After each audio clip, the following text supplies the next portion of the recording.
Everyone, আসসালামু আলাইকুম। সবাই কেমন আছে বন্ধুরা? আমি অনেক ভালো আছি, তোমাদের দোয়ায় ভালোবাসায়। আজকে আবার চলে এলাম নতুন একটা ব্লগস নিয়ে, তোমাদেরকে দেখাবো। আচ্ছা, জানো কি তোমরা, আমি না বিকাল হলেই কিন্তু সাগু খাই, সঙ্গে আমার থাকে দই। এই দেখো, আজকে চুলার পাড়ে দই আর সাগু দুটোই নিয়ে বসেছি। এটা হচ্ছে আমার রেগুলার নিত্যদিনের খাবার। রেগুলার বিকাল হলে বানাতে শুধু আমার পছন্দ নয়, এখন এই পছন্দটা আমার বরেরও হয়ে গিয়েছে। তাই আমাকে রেগুলার এখন সাগু আর দই খেতে হয়। আমি তো খাই, সাথে আমার বরকেও খাওয়াতে হয়। এখন আমার বরেরও বেশ পছন্দ হয়ে গেছে এই খাবারটা। তাই এখন থেকে আমরা দুজন মিলে এই খাবারটা প্রচুর খাই। আর খাবারটা খেতে কিন্তু অনেক বেশি মজা লাগে। আর বেসিক্যালি এই যে আমার বর দেখতে পাচ্ছ এখানে বসে বসে মোবাইল দেখছে, আর আমি এখানে বসে বসে আমার খাবারটাকে বানাচ্ছি। এই খাবারটা বানানোর পরে এটার সাথে আমি দই মিক্স করে খেয়ে থাকি, তোমরা তো আমার ব্লগে দেখেছো। তো আজকে সেটাই বানাতে বসলাম বিকাল টাইমে। আজকে একটা ব্যাপার ঘটে গিয়েছে, সেটা তোমাদেরকে শেয়ার করব। আজ আমি আমার শাশুড়ি মায়ের সাথে সবজির বাজারে গিয়েছিলাম। সেইখানে যাওয়ার পরে আমার সাথে অনেক একটা অলৌকিক কাণ্ড ঘটে গেছে বলতে গেলে, তোমাদেরকে বলি। তো বাজারে যখন গেলাম, দেখা গেল যে বাজারে সবজির দাম ছিল 150 টাকা রুপি। তো যাই হোক, যেটা আমি নিচ্ছিলাম পাকিস্তানের একটা স্পেশাল সবজি, 150 টাকা দাম ওটার। তো ওটা আমরা কিনতে গেছিলাম। কিনতে যাওয়ার পরে এবার আমি দেখলাম যে এখানকার লোকজন আমাকে এত ভালোভাবে চিনে গিয়েছে, আমার টিকটক ইউটিউব তারা এত বেশি ফলো করে। তো যার কারণে দেখা যায় তারা আমাকে দেখে মানে ডিরেক্ট বলে দিছে যে এই বাংলাদেশি বাংলাদেশি। আমার যে এত ভালো লাগছে তখন আমার শাশুড়ি মা অনেক বেশি খুশি হলো। দেন তারপরে তারা আমার সাথে পিকচারও শেয়ার করলো। আমার অনেক ভালো লাগলো এই ব্যাপারটা।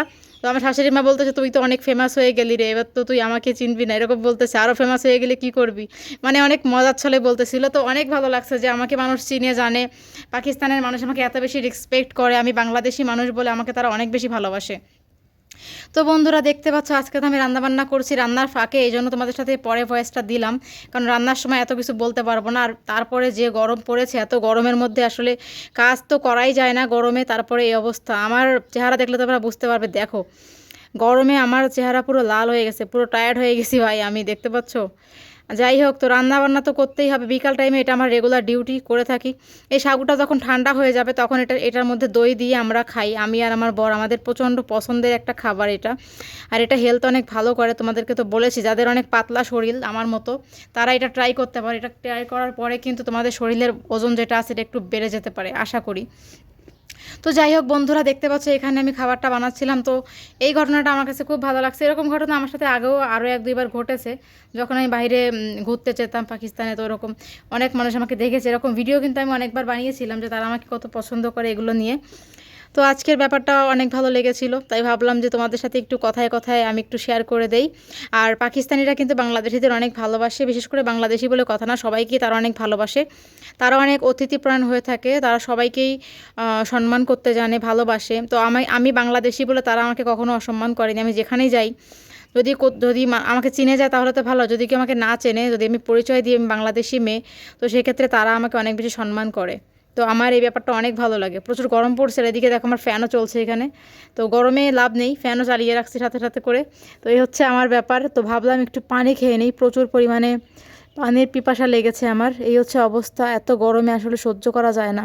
পাকিস্তানের যে গরম পড়ে, এই গরম তো মানে তোমরা জানোই যে অনেক বেশি। তো এই হচ্ছে ব্যাপার। তো এখন আমি পানিটা খেয়ে নিলাম।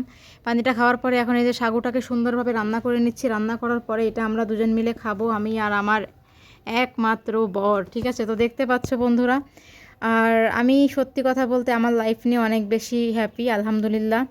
আর মাশাল্লাহ, আমার ফ্যামিলির লোকজন সবাই অনেক ভালো। তোমরা কন্টিনিউ আমার কিন্তু ভিডিওগুলো দেখো, তোমরা কিন্তু জানোই যে আমার পরিবার আমাকে কতটা ভালোবাসে। সো এই হচ্ছে আমার ছোটোখাটো পরিবারের বন্দনা। আর সামনে আরও অনেক ভিডিও নিয়ে আসবো, সামনে দেখা হবে। এখন আজকের মতো আল্লাহ হাফেজ, টাটা।